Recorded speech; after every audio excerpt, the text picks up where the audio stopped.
Bettor Sports Betting is your home for picks, props, and futures for tonight's action. Bettor Sports Betting wants to know what picks you're playing tonight. Tell us in the live chat on YouTube, Twitter, and the Bettor Sports Network app. This is Bettor Sports Betting with Fantasy Alarm's Dan Servodidio.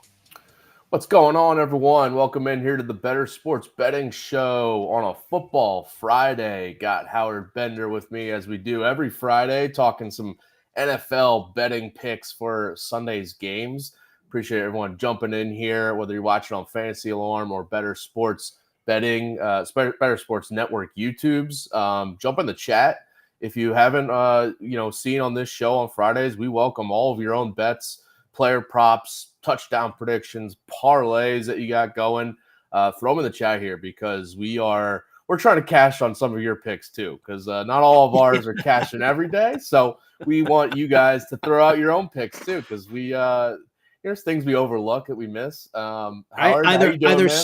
Either Smokey the Cat lends us his parlay assistance, or I'm going to have to sell a kidney on the dark web somewhere. Okay, so I'd rather do the first option. Speaking of winning picks and all that, last week, we had some winners, we had some losers, but we did cash on a few huge bets of ours. So let's look back at a little recap of last week. Ooh.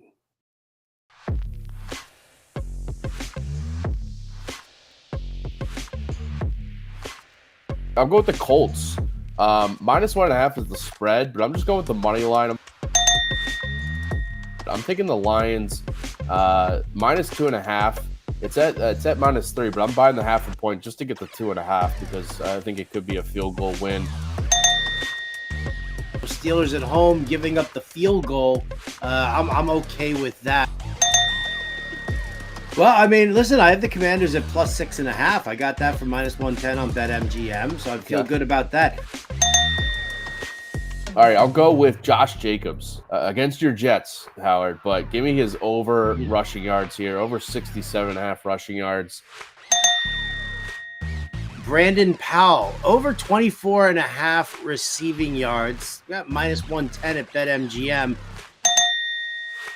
Will Levis, over 30.5 pass attempts. It's at +100 on BetMGM.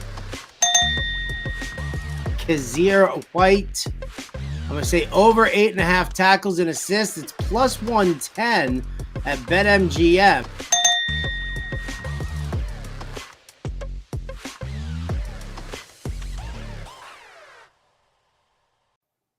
Look at that. Awesome stuff from our production crew over at Bettor Sports Network and Fantasy Alarm, the team there for putting that together because, we got some winners that we hand out on this show from now and again. So it was a pretty solid week for us last week, Howard. The Commanders pick kind of hurts me still, because I had the Seahawks in that game.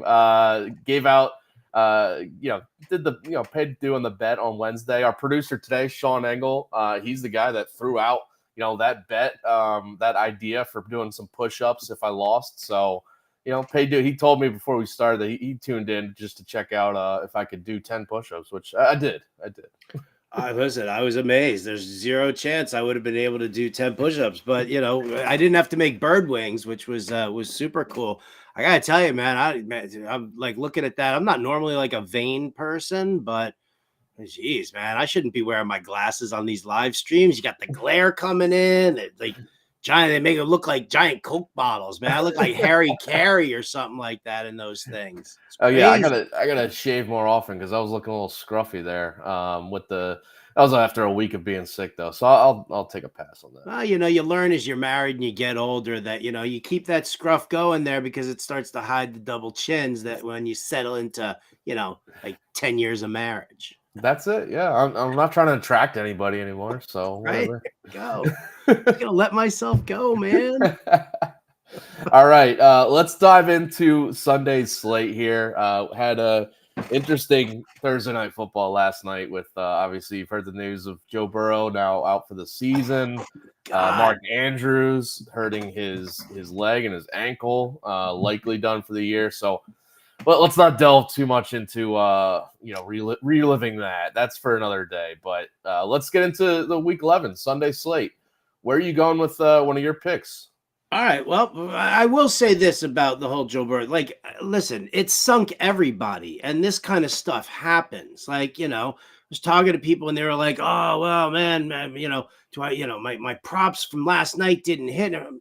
Dude, the whole dynamic of the game changed with Joe Burrow and Mark Andrews getting hurt. So, you got to just, you got to toss that one. Yeah. Like you said, Servo, right out the window. So where am I going? Real quick on that, by the way, I gave out Bengals plus 3.5 yesterday in the show.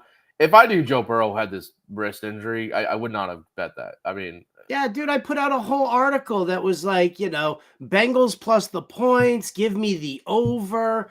I had Jamar Chase over receiving yards. The whole dynamic, Mark Andrews over receiving yards.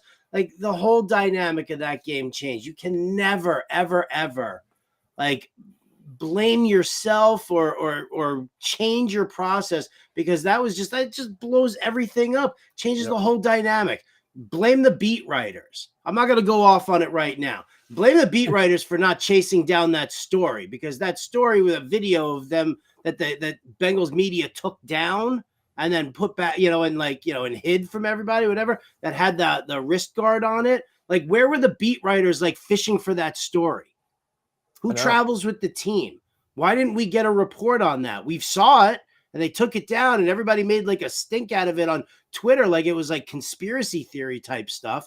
So where were the beat writers? Where was the reporting? Where are the Bengals properly reporting? That's a huge issue, especially for the betting community. If you're not going to report your injuries properly, I mean, that's trillions of dollars that you are putting at stake, and the NFL is running a very, very big risk. Yeah. Like, I guarantee you there's going to be sanctions against the Bengals, like major sanctions for this. That was unbelievable.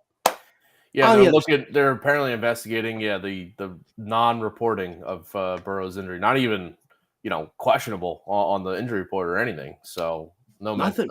Yeah, there was nothing. There was no reports of it whatsoever. Yeah. And that, like, one of the big things is that beat writers don't want to be kicked out of the locker room. And that's what happens, is that the coaches, don't want the beat writers telling the full story, because it tips the hand to, the opposition. Yeah. Like, Kyle Shanahan did it a couple of years ago. He told the beat writers not to write about JaMychal Hasty at all, because he wanted to unleash him as a secret weapon on Sunday. And all of a sudden the fantasy community was like, geez, where the hell was everybody here? This dude just got 21 touches. Nobody mentioned this dude. And then a beat writer came out a little later, a couple weeks later, and she said that Kyle Shanahan specifically said not to write about JaMychal Hasty. She was tired of getting destroyed by people being like, do your job, kind of thing. So she broke, and that was it. And, whatever. So, yeah, I mean, listen, that kind of, injury reporting and the betting industry, if this marriage is going to continue, there needs to be a lot more transparency here. Uncle Ted throwing in the chat here on YouTube, saying Bijan all over again. If this is similar to what happened with Bijan Robinson, Arthur Smith, nothing came out about how he might, how he was hurt, how he might not get as much work. And people who played him in fantasy, people who bet on his props. I mean, costs, and the NFL looked into that. Did anything come of that? Oh, no, they sweep everything under the rug. Yeah. Everything gets swept under the rug. Like, they'll find out. We'll find out more about that, once they start diving into the Joe Burrow, because now it's the second time, and it's a high-profile thing with Joe Burrow, and it's on primetime game. That's a huge, huge, huge, huge, huge thing. So this is going to be a very, very messy situation, I think, that the NFL is not going to be able to sweep under the rug. By the way, Uncle Ted also throw it on the chat here. And again, throw your own bets, your own comments here on the chat as we go through this show. He's got Rico Dowdle time. He says Carolina will get destroyed by the boys, and we'll have a lot of mop-up time for Uncle Rico. I like this call because, I thought about throwing out a touchdown prop again for Tony Pollard because of this. The Panthers' rush defense is getting crushed on the ground, and especially rushing touchdowns allowed this year. But it might be time to consider Rico Dowdle. He scored last week, and I'm looking at BetMGM plus 375 anytime touchdown scorer this year. You're looking at his his rushing props, his rushing yards is at 26 and a half. That's low if you think he could get those, carries in the second half if the Cowboys are leading. So I don't hate that at all, Uncle Ted. I considered throwing a couple props out for Dowdle for that exact reason, honestly. So I like Mulroyd's 10-plus reception CD Lamb kind of a situation there. I like that more. I have whatever. I'm trying not to let my anti-Cowboys biases come into play here. But, I'll say this. This could be a game that Dallas is looking past. Carolina's not good. Yeah. It's a road game for them. And they go into a short week against Washington, who's a division rival, on Thanksgiving. Yeah. Like, that's the big stage thing for Dallas. So I do worry that maybe this game isn't as big of a blowout as everybody's kind of assuming it's going to be. Like, that's one thing that worries me. We've seen Dallas play down to their competition before. Arizona, remember the Arizona game? I remember that one, yeah. Does this not have little feeling of that Arizona game for Dallas? It definitely does. And similar situation, because that was week 2, right? Against Arizona. Week 2 or week 3, but it was right after they crushed the Giants, which they did last week. So yeah, maybe a little letdown, little look ahead. So it could be a lot of CD Lamb getting week 3. They beat the Giants and then beat the Jets and pummeled both of us. Outscored us 70-10 in those 2 games. Yeah, his CD Lamb's reception prop on BetMGM 6.5. But yeah, if you want to look at his alt receptions to Mulroyd saying 10+, yeah, can see that happening. All right, let's get to our picks here. I'm sorry, you asked me before. Cardinals, give me Cardinals plus 5.5 against Houston. I love this game. I love the vibe of this game. I love the offenses in this game.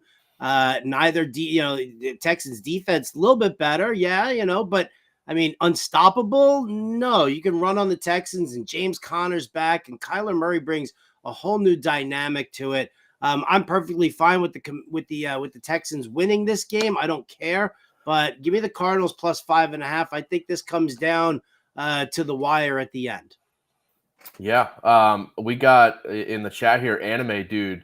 In that same game, saying he likes, I think he likes Tank Dell and CJ Stroud, maybe anytime touchdown scorers in this. I might have a little Tank Dell love coming up later in the show, so stay tuned for that. I'm more low key in on Robert Woods. Oh, well, we'll have to talk about that a little bit. Yes. All right, I'll go with give me the Dolphins minus 13.5 here. We talked about this on Wednesday's show, giving some little early leans, and I'm locking this one in. We just talked about how Dallas could be a little look ahead as double-digit favorites. Maybe won't cover that, but I think Dolphins are covering this. They're coming off the bye week. I think they're going to be poised to just get a big win, get back on track after their last game was in Germany, that loss to Kansas City. They're back at home now. They are 4-0 against the spread at home this year. They've covered as home favorites every time. It includes 2 times as double-digit favorites too, that they've covered and won by multiple touchdowns, covering 13 and 14-point spreads. That's what they have here against the Raiders team that I just see some regression going back to just being a mediocre team that they were before. I know they 2 straight wins since the coaching change with Antonio Pierce there, but those wins came against the Giants and the Jets. And this is just a big step up in competition, opponent. Now on the road at Miami, we talked about on Wednesday, maybe a little Miami flu going through the locker room on Sunday morning. We'll see. But I just think in general, I just see the Dolphins winning this handedly. Raiders' rush defense is still like one of the league's worst this year, very beatable, which is bad news against Miami's run game. Getting A-Chain back likely. That 1-2 punch with him and Mostert is going to be just tearing up this defense, I think. And Jalen Ramsey, back from injury before the bye week, another week to get healthy. We talked about how he might be shadowing Devontae Adams. I think that would be smart for the Dolphins defense and just force others to beat them. So, yeah, I think it's going to be a comfortable win here for the Dolphins.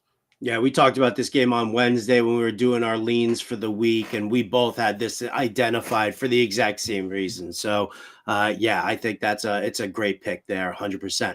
My next pick is I think this is more on principle than anything else, but believe it or not, I'm going to take the Broncos. I'm going to lay the 2.5 points.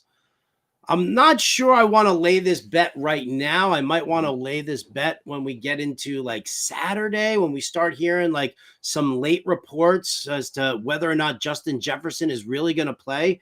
Because if there's a possibility that this line goes down a little bit, I'm in on the Broncos. I said this last week when Joshua Dobbs, which I absolutely love what he's doing, but now there's immense hype right now. It's crazy. It's like, all of a sudden when you start talking about, this team's going to do this and they're going to challenge the Detroit Lions for the division now. And, and they're not dead. And, Cousins is gone, but Dobbs is saving the way and Jefferson's coming back. And there's all sorts of crazy hype in about Minnesota. I blindly said on Twitter that I would just I'm taking Denver and the points, whatever they give me next week. And funny enough, Denver has now been like a little bit more hyped up also because they've improved. And it turns out that Denver's the favorite in this one. I think Vegas has this right. I will take Denver. I will lay the 2.5 points. But I'll hope that maybe Justin Jefferson, announces or something gets announced on Saturday that maybe he's back. Maybe this drops down to 2. Maybe I then buy it down to 1.5, something like that. You might want to just take a look at, but I'm still going Broncos here. Even the money line for the Broncos only -135 on BetMGM. Like if you just want to not worry about the point spread, that's an interesting way to go too. Yeah, I'm with you though. I think this is Denver. Both teams coming in on that win streak, but I buy into Denver's win streak more. I trust them more in this game, especially at home, because as bad as Russell Wilson was last year and earlier this year, it's still Russell Wilson against Josh Dobbs. I mean, yeah, these guys have been playing with each other. The Broncos have been playing with each other all season long. Dobbs is like just he was just dropped in. So yeah, I mean, I agree with you there. I mean, just the setup there, for Denver, the continuity, with Dobbs in Minnesota, you're going to see up and down probably. Well, here we go. I love this pick. Yeah, I love it. I'm going to go with the under in Steelers Browns. This is also a game we talked about on Wednesday. It dropped down to 33 with the news that Deshaun Watson's out for the year. We got Dorian Thompson-Robinson under center, but I am not scared of the low total. I think it's low for a reason, and I don't see many points being scored at all in this one. Dorian Thompson-Robinson, like when he's one game this year when he was with as the starter for the Browns early this year. They scored 3 points, 166 total yards in that game. I don't think it's not like he's changed since then. The Browns, news of them looking at Joe Flacco, they're working out Joe Flacco now. Like they are, I don't think they're trusting Thompson Robinson right now. And the Steelers defense, they're not like, a dominant defense this year, but this is still a veteran unit, veteran coach and Mike Tomlin. I think they're going to have a really good game plan to just frustrate Thompson Robinson, probably force a couple turnovers in this one. It's just a tough matchup for, rookie quarterback in Thompson Robinson here. And the Steelers on the other side, I mean, their offense is still inconsistent. Kenny Pickett still just, not showing up every quarter, every game. So I don't trust him to score much in this offense, to score much against the solid Browns defense that's, frustrated and been good against mediocre offenses this year. Steelers are 7-2 to the under this year too. 3-0 to the under on the road this season as well. So yeah, give me the under here. It's low for a reason, and I think this is going to be like a 15-10 game or something like that. Yeah, right. I mean, everybody's like making jokes, being like, "Yeah, it's gonna be like 10-6 or something like that." I'm like, people. It's so funny too when you watch somebody who has the under and they watch the first half of a game, and it's like, like 14-10, and they're like, oh no. And then the second half happens, and like they trade field goals, and nothing else happens in the game. It's like, relax. Like that's what this type of a game is. Like I was thinking, it could be like 20-10. 20-13 is obviously what Vegas is kind of showing here, because the spread is like it's a 7. Isn't it a 7-point spread? What's the spread in this one? No, it's like a pick 'em basically. Is it a pick 'em now? Yeah, the Browns were favored, but I think it's like down to maybe they're -1 now. Maybe it's like more of a pick 'em. The Steelers are not. Oh yeah, it is a 1-point game. Yeah, all right, there you go. I don't know. It's going to be a crap game. I like Mulroyd's comment here. The Pitt defense, anytime touchdown might be something to sprinkle a little something on. Oh, yeah. The fumble recovery touchdown by Watt. Right, here it comes. Where is that? Do we see that? Find me that. Find me the odds on that one, baby. I'm gonna try to pull it up right now. You can go in your next pick. I'll pull it up. Yeah. I'll go with this next pick. This puts you and I at odds again, Servo. And here we go. I got the Commanders. I'm coming at you again with the Commanders. I did this to you against you with the Seahawks. I'm coming at you with the Commanders against the Giants. I got this one here at Commanders -9.5. Yes. No. Yes. No. Listen, I got it down. It's 9.5. I think the spread is, but I'm like paying a little bit extra to get the 10. That's fine. That's fine. I want to implore our illustrious producer Sean Engel to please come up with another wager between me and Servo here. I'll do 10 more push-ups. I can bang them out. Is that like the theme though? I mean, I guess no. See, that's the thing. It's got to be like you're in favor of the Giants now. You got to like paint yourself like a Smurf or something like that. You got to be like Big Blue. No, but I'm going against the Commanders, which I was last week, right? Yeah. So damn, I don't want to paint myself blue. You could just rock a bunch of Giants gear. I know your wife probably has some, right? Look at this. There you go.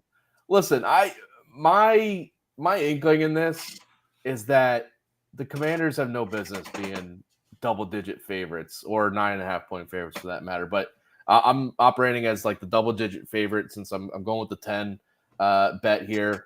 Some quick numbers for you, Howard, to consider. Maybe you'll reconsider this, okay? Yeah. Of course, I live with a Giants fan, and I've watched all of these Giants games. But okay, as bad as the Giants are, as bad as they are, with Tommy DeVito under center, again, the Commanders should not be favored this much.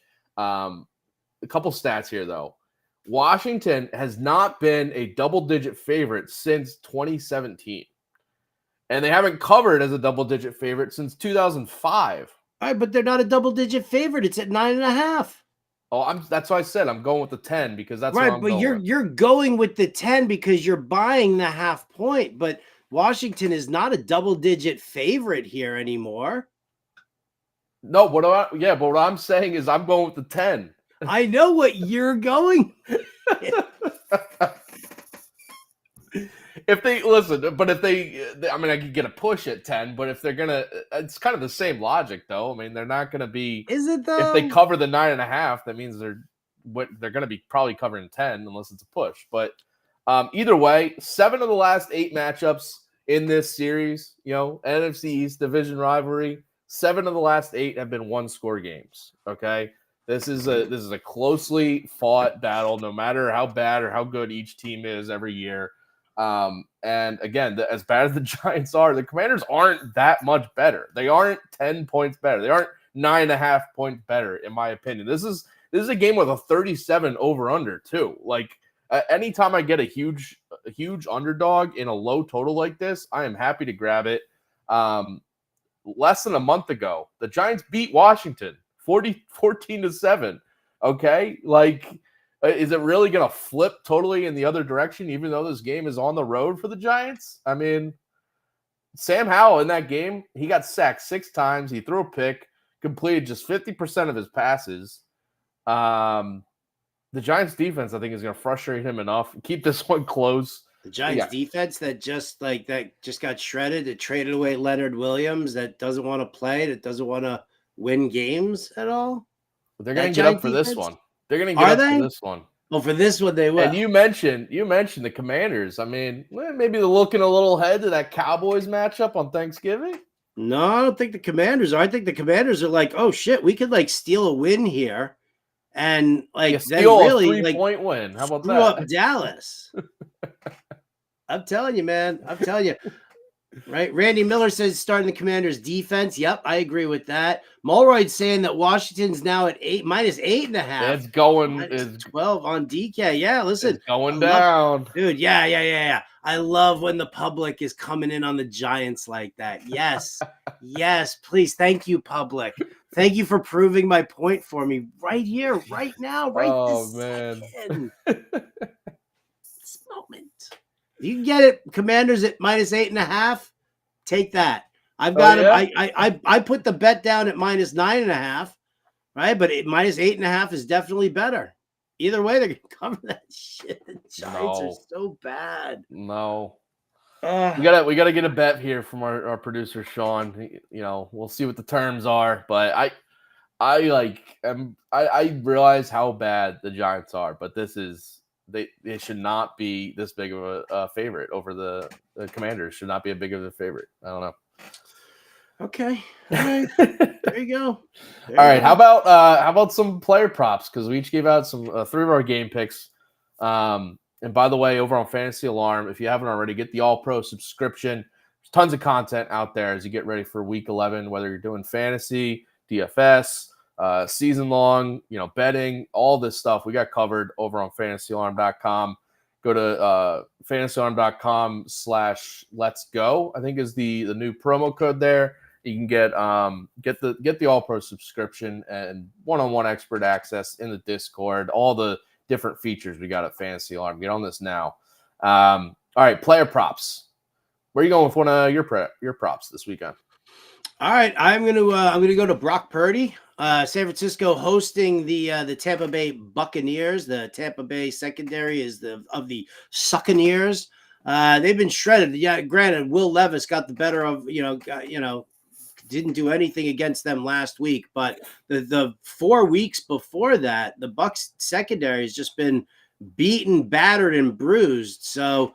Give me Brock Purdy with all of his weapons. Debo's back. Ayuk is great and healthy. Kittle is healthy. Like all of these weapons are in there. You don't like to try and run against Tampa Bay. They've got a strong run defense, whether it's in the middle against Vita Vea or whether you're trying to take it to the outside. And then their corners pinch in and have the speed to catch McCaffrey. Coming in. Now, listen, I think McCaffrey will be totally fine, but I like Brock Purdy here, slinging the rock a little bit more. He has gone over this number in, I think, 3 out of his last 4 games. So 258.5 passing yards, Brock Purdy. By the way, the Steelers anytime touchdown odds on BetMGM plus 1,200 if you want to go that route. Nice. Little money there. Mulroy, jump on it. All right, how about I'm going with Justin Fields over 48.5 rushing yards. He's back from his thumb injury, which I think is going to be huge for him. Just using his legs more. And maybe he's a little limited from the thumb injury. But I think either way, I expect him to come, out of the gate running. Before he got hurt, he started running more, more design runs that the Bears were drawing up for him. He had 57 and 46 rushing yards in his past 2 games before he got hurt. And as I mentioned, more design runs, more rushing attempts for him than early in the year where he was kind of barely running in the first few games. And he now has 45 plus rushing yards in 4 of 6 games this season and 16 of 19 going back to last year. So he's been right in this range to 48.5, pretty much, for the past 2 years now. So I think he's going to be right there again. 2 games against the Lions last year, he went for 147 and 132 rushing yards in those 2 games. So, expect the Bears to be trailing a little bit more, but I think that could lead to Fields, scrambling, trying to make more plays with his legs. I dig it, man. I dig it. I hope he gets it. I just want, you know what? I just want to see Justin Fields be back to being Justin Fields. Like, I want to see the Oh yeah. development of this kid and really make it happen. Well, So, and now like because with the Bears record, they have what 2 picks in like the top 5 of the NFL oh yeah, draft. you're going to be able to draft him weapons or Well, game no, changing. I was gonna say is he has motivation to like really ball out to end this regular season because the Bears could easily just draft Caleb Williams and trade Fields if they really want to do that, or draft Yeah. another quarterback. I mean, he's got pressure on him to really show out here.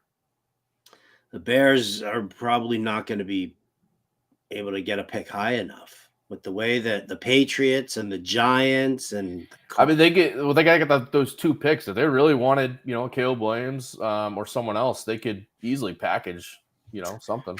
True. I'm going to stay with the quarterbacks here, and I'm going to go Trevor Lawrence over 1.5 passing touchdowns. I'm getting it for the plus 100 at BetMGM. I'm taking a little step out, thinking and believing that that Trevor Lawrence and the Jaguars do not suck as badly as they look. I believe in this team. I believed in this team last year, and I thought that they would get better here having Calvin Ridley. And so I look at this game against Tennessee, and you pass on Tennessee, you don't run on Tennessee, and maybe that kind of takes away, all these Travis Etienne touchdowns that we're seeing, and Trevor Lawrence keeps the ball in his hands and throws against Tennessee. Tennessee they're starting to play more zone than they are man coverage. So, and it's kind of funny, right? You look at it like Christian Kirk does well in man coverage. Calvin Ridley does better in zone coverage. So you could see both of these guys eat at various times in this game. We are seeing more zone coverage from Tennessee lately just because of their personnel injuries, that they're dealing with in the secondary. But overall, I think that this is a game where Trevor Lawrence can find the end zone twice with his receiver. So there it is. Yeah, I almost threw out a Calvin Ridley prop here because I think he can bounce back. I mean, he's been kind of underwhelming this year. Only a couple games where he's been good, but I do think him and Trevor Lawrence could get back on it this week.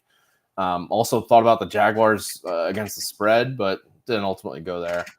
But I like your Lawrence pick here. I'm going to go with Dalton Kincaid over 4.5 receptions. It's juiced to, it's minus 160 on BetMGM, but I'm fine with it. I don't care because he's had 5+ receptions now in 4 straight games since Dawson Knox got hurt. He's the clear second guy in this Bills offense behind Diggs. This matchup against the Jets, you'd think it's tough because it's, Jets really good secondary, strong against the pass, but I think we're going to see a lot of Sauce Gardner, DJ Reed on Diggs and Gabe Davis on the outsides. I think Kincaid's going to get a lot of targets here. He's going to be, kind of the check down guy for, and probably the number one option on some downs for Josh Allen. And the OC change now with Joe Brady, now the offensive coordinator for the Bills after they fired their guy. I think it's just going to be more emphasis on the pass more, just using Kincaid more as a slot receiver because of how good he's been. Like, I think they have to realize what they have here. And outside of Diggs, Kincaid is the guy. So I think now it's crunch time with the coordinator change that they have to realize they have to give Kincaid the ball as much as possible. Not overdo it, but, in the right spots. He's a true weapon here. So, yeah, over the 4.5 receptions. Over 4.5. I can dig that, man. I can definitely dig that. I love Dalton Kincaid. I do. Even against the Jets. I've got only one more because I saved a little something special for the touchdown call, Servo. I think I did something that I think you're gonna love. So I only got one more prop bet, and that's Sammy Laporta over 4.5 receptions. I see your Dalton Kincaid, sir, and I raise you one Sam Laporta. Chicago Bears, they rank like 26th in DVOA against the tight end position, giving up an average. There's like an average of like 8.6 targets per game to the tight end. And so, listen, I just think that, the middle of the field is going to be open, and Sammy Laporta over 4.5 receptions. It's -120 at Bet MGM. We're both going with some rookie tight ends here and to get over 4.5 receptions. This is the year of the rookie tight end, dude. Travis Kelce's up and down. George Kittle is up and down. Darren Waller is on IR. Hawkinson has been the most productive tight end so far. So, you look at like Kincaid and Laporta, these rookie tight ends are really standing out this year much more. Remember when everybody was sitting there in fantasy being like, rookie tight ends never work. Never draft them. Who's laughing now? Yeah. There's a reason these guys were drafted where they were in the NFL draft, because they are legit. Iowa, right? The tight end factory. Oh, yeah. All right. How about I'm going to go with – I just got two more. Derrick Henry over 56.5 rushing yards, -115 on BetMGM. In that game against Trevor Lawrence on the other side of it.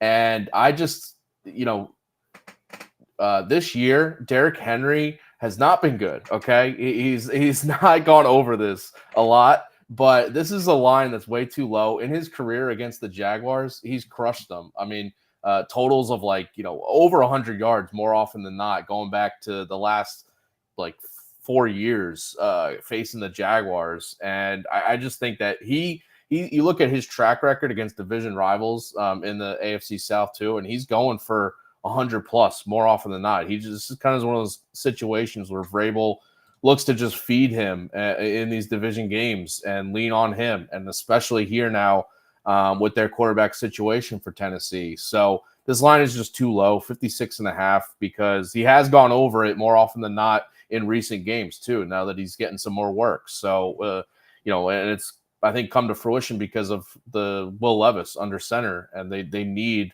Henry to show out, especially in this division game. So yeah, give me the over on Derrick Henry's rushing yards here. And then my last one, tackle monster in that Giants Commanders game. Bobby Okereke over 9.5 tackles and assists.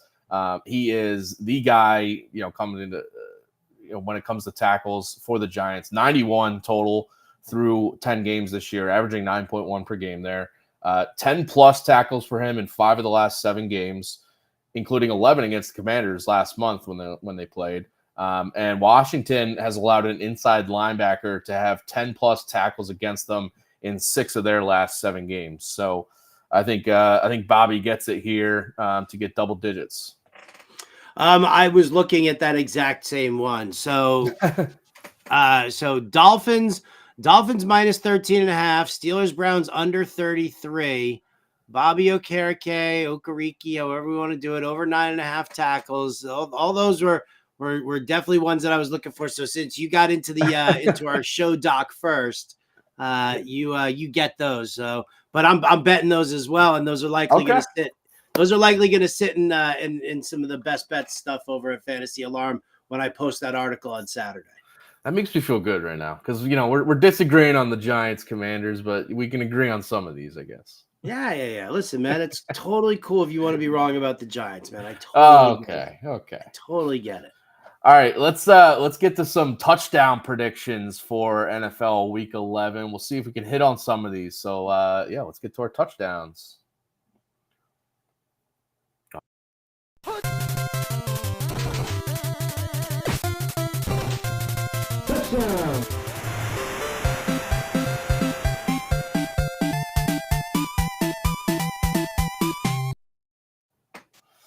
All right. My new favorite song. All right, touchdown calls. I'll go first because I know you got a little juicy one cooked up here. I mentioned it earlier when we were talking some Texans. Give me Tank Dell anytime touchdown here. Plus 150 over on Caesars. He scored last week. He scored twice the week before. Noah Brown out now this week for the Texans. I know Nico Collins is back, but I think Tank Dell's usage in the red zone, his target share overall, his big playability anytime he touches the ball is only just going to increase now in this Texans offense. And to targeting this bottom tier Cardinals defense as well, who've allowed 15 passing touchdowns in 10 games this year. So I think Tank Dell is a top candidate from Houston to get in the end zone. We might see multiple receivers from Houston score this week, but give me Tank Dell at least. Yeah, I like the Dell call. Listen, I think the best thing that could have ever happened to bettors and to fantasy people is Noah Brown unlikely to play, because everybody was jumping in on him and without realizing that 2 weeks ago Robert Woods was out. Last week it was Nico Collins who was out. Now that you've got Collins back, Woods back, and Tank Dell, Noah Brown's like, he's not going to see the same snaps, but yet everybody was like, oh my God. I was like, yeah. Now you're point chasing there. All right, here we go, Servo. What you got? Are you ready? Or I'm ready. Do you want to say? I like Sean's little bet that he just posted. Let's throw this out there because I'm in for this. I like this one. Okay, so me and Howard are disagreeing on opposite sides of this Giants Commanders spread. Again, we got a half-point difference here, so I don't know how we want to work this. Because you get the Giants plus 10. I get the Commanders minus 9.5. It's exactly as we did it with Seattle and Washington last week, because I had it at 6.5 and you had it at 7. You remember? But I'm just wondering about there's a way that you can win and I tie, like I push, right? Yeah. Okay. So if it pushes a 10-point win. If it pushes a loss, okay, whatever. All right. For this bet here, I think a push should be a loss. Fine. All right. So if I win, if the Giants cover that 10-point spread or 9.5-point spread, then you, Howard, have to eat a blueberry pie on air. The blue covered for the Giants. So that's if I win. If you win, Commanders cover that spread. I have to eat a cherry pie, red color on the air next week. Pretty good. I mean, it's not. I think we're all winners in this one here because oh no, a blueberry pie, that would just be terrible. So I don't think I've ever had a cherry pie. I've had blueberry, obviously, but quite delicious. Cherry pie is good. Okay. All right, so we'll do that. All right, so we're in the Thanksgiving spirit. That's what it is. Good job, Sean. Well done. Well done. Stuff our faces on air. What's better entertainment? All right, give us your little touchdown juice. All right, here we go. We're gonna do a touchdown parlay this week, ladies and gentlemen. Austin Eckler at minus 150 against the Green Bay Packers for an anytime touchdown. Brian Robinson at minus 140, anytime touchdown against the New York Football Giants. James Conner at minus 140 to score an anytime touchdown against the Houston Texans. So targeting the Texans run D, the Giants run D, and the Packers run D. 3 of the worst run defenses in the league. I think the Texans or the Packers have given up the fewest rushing touchdowns at 9, but sorry, that's Austin Eckler. He's double threat, man. I will take that. Parlay those up plus 389 on BetMGM. You know what? I mean, listen, it's not like crazy world-beating odds, but you know what? You hit plus 389 with a unit, boom. I like it. There you go. I'm in there. Yeah, I listen, as much, even though I am on the Giants side of things, I like the Brian Robinson call there because he scored when they faced the Giants last month, and I've targeted against the Giants rush defense all year long with these anytime touchdowns. Last week, Tony Pollard did not get it done for me. Fell down on the 1-yard line, but that's all right. I think Brian Robinson can get in there. So a little juicy plus money touchdown parlay. Love that. All right, that's about it for us on this show. We'll see who wins this bet between me and Howard. Blueberry pie, cherry pie. You have to come back Monday to see who's going to be eating some pie. But also, hopefully, all of your own bets and picks and props win this weekend. Stop pointing at me, Howard. Get away from me. Right in the eye. Yeah. Mark Shadle, by the way, says, got to eat entire 9-inch pie, not just a piece. That's a lot of pie on the air. Dude, I'll do it. I don't care. Right? What were you thinking? You were going to go to 7-Eleven and get one of those Hostess cherry pies? Is that what you were thinking? I did not think it through, honestly. See? But Oh, a full pie is a lot of pie to eat. I'm a pie connoisseur, my friend. You got to think these through. I mean, are we talking like little baby personal pies? Are we talking a big 9-incher? Are we talking about like just go to the 7-Eleven, go to Hostess Pie and eat all that sugar? I think anything that qualifies as a pie. Anything that qualifies as a pie, 100%. Does not matter. It has to just qualify as a pie. Yeah, there you go. Crust, filling. Yeah. All right. That's the bet. We'll see you guys on Monday. Hopefully you have a very fruitful weekend. And coming up after us, by the way, we have the NBA DFS show with John and Pemba and James Grande tonight. But going on all weekend, check out Fantasy Arm YouTube, Bettor Sports Network YouTube, and come back Monday. We'll see you guys then, see if we catch some of these bets. And good luck and take care.